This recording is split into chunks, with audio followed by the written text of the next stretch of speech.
की खबर को जरा गौर से सुनिए। ये खबर इंडस्ट्री से जुड़ी हुई है, किसानों से जुड़ी हुई खबर है। खबर यह है कि डी ऑयल राइस ब्रांड के एक्सपोर्ट से रोक हटाने की मांग की गई है एसईए की तरफ से, मतलब solvent extractors association of India की तरफ से।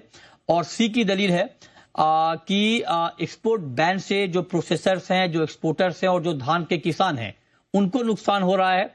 जुलाई 2023 में इस पर रोक लगाई गई थी, जिसको बाद में बढ़ाकर 31 जनवरी 2025 तक के लिए रोक लगा दी गई है। मतलब 31 जनवरी 2025 तक अभी इस पर रोक है। सी की डिमांड है कि इस रोक को हटा लेनी चाहिए। इस पर बात करने के लिए हमारे साथ एसईए के फॉर्मर प्रेसिडेंट अजय झुंझुनवाला साहब जुड़ चुके हैं।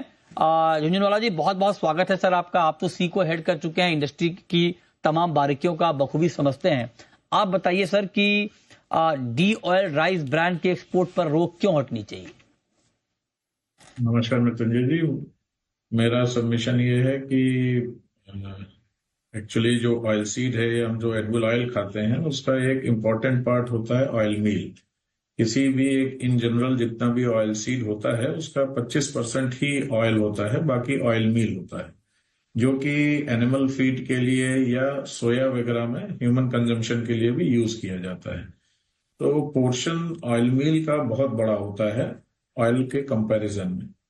अब जैसा कि हिंदुस्तान में जो भी प्रोडक्शन है उसके हिसाब से यहाँ जो ऑयल मील बनती है वो हम लोगों की सरप्लस है, मतलब we are a protein surplus country, क्योंकि हमारे यहाँ नॉनवेज का भी कंजम्पशन उतना ज्यादा नहीं है as compared to international markets.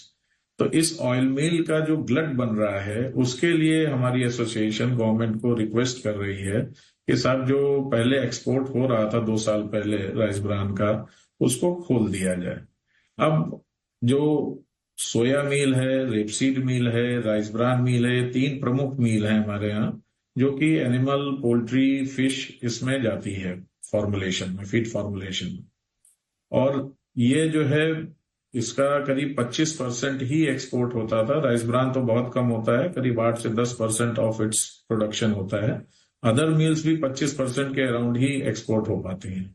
World में इस टाइम प्रोटीन का ग्लट है, मतलब ऑयल मिल हर जगह बायोडीजल, एथेनॉल या इन सब की वजह से हर जगह ऑयल पर फोकस बहुत ज्यादा है, और ऑयल के फोकस की वजह से ऑयल मिल का प्रोडक्शन भी वर्ल्ड ओवर बढ़ रहा है। ग्रेजुअली ऑयल मिल की जो ऑयल सीड की क्रॉप्स हैं ये भी बढ़ रही है, तो ऑयल मिल का प्रोडक्शन बढ़ता जा रहा है, जिसका कोई कंजम्पशन का वे आउट नहीं है। अच्छा, गवर्नमेंट ने किसानों के लिए एमएसपी वगैरह बढ़ाई, सपोर्ट देने की बात कही है, नेशनल ऑयल मिशन भी चालू किया है, लेकिन अगर ऑयल का तो उन्होंने ड्यूटी अभी रिसेंटली बढ़ा करके, सितंबर में ड्यूटी बढ़ी थी, तो ड्यूटी बढ़ने की वजह से ऑयल की प्राइसेस में 20-25% का इजाफा है। लेकिन अगर मील उतने ही परसेंट से डाउन हो रहा है या ऑयल सीड डाउन हो रहा है तो पूरी ये एक्सरसाइज व्यर्थ हो जा रही है। तो मेरा ये सबमिशन है कि ऑयल के साथ साथ ऑयल मील को भी उस इकोसिस्टम में जोड़ के उसके ऊपर भी उतना ही फोकस जरूर है।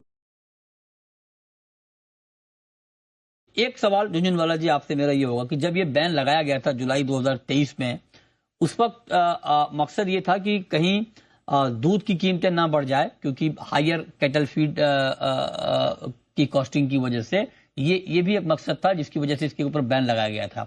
इसको लेकर क्या फैक्ट्स हैं, कितना कंट्रीब्यूशन है डी ऑयल राइस ब्रांड का कैटल फीड में, और साथ ही क्या कोरिलेशन है मिल्क प्राइस और इसके प्राइस में? मृत्युंजय जी, आपका बहुत अच्छा क्वेश्चन है। नॉर्मली जो हमारा राइस ब्रान मील है, जिसके लिए पर्टिकुलरली हम लोग बात कर रहे हैं, इसका मेजर कंजम्पशन कैटल फीड के फॉर्मुलेशंस में जाता है, और ये करीब 25 से 30% मैक्सिमम यूज किया जा सकता है।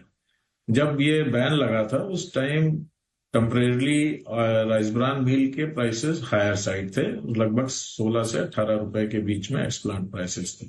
इसलिए गवर्नमेंट ने शायद डेयरी की रिकमेंडेशन पर या जो भी उचित कदम उठाया था कि इसका एक्सपोर्ट रोक दिया जाए।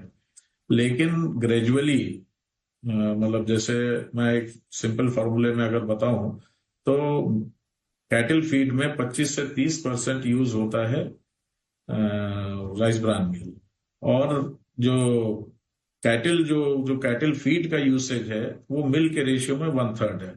तो मतलब 1/9 इफेक्ट है राइस मिल की कॉस्ट का मिल के ऊपर डायरेक्टली। ये तो हो गया फॉर्मुलेशन या कैलकुलेशन की बात। बट अगर हम प्राइसेस का ट्रेंड देखें पिछले 2 साल में, तो हमारी राइस ब्रान मिल जो एक्सपोर्ट बंद होने की वजह से तो लगभग काफी ज्यादा डाउन हो गई है, करीब 40% तक प्राइसेस डाउन हो गए। जो 16-17 रुपए में बोल रहा था वो आज 9-10 रुपए पर आ गया है। लेकिन जो मिल्क प्राइसेस हैं वो आप अगर देखेंगे तो एट लार्ज कहीं भी कोई कमी नहीं आई है, बढ़े ही है मिल्क के प्राइस। तो we want to urge the government and bring attention to the fact that कि हमारे जो एक्सपोर्ट को बारबी अलाउ के कर भी पास दिया जाता prices है हैं, तो इसका कोई इम्पैक्ट मिल्क के प्राइस पर नहीं पड़ेगा, आप ये कह रहे हैं, राइट? ये बहुत ही नॉमिनल Nominal। है, उसका बहुत नॉमिनल फैक्टर है।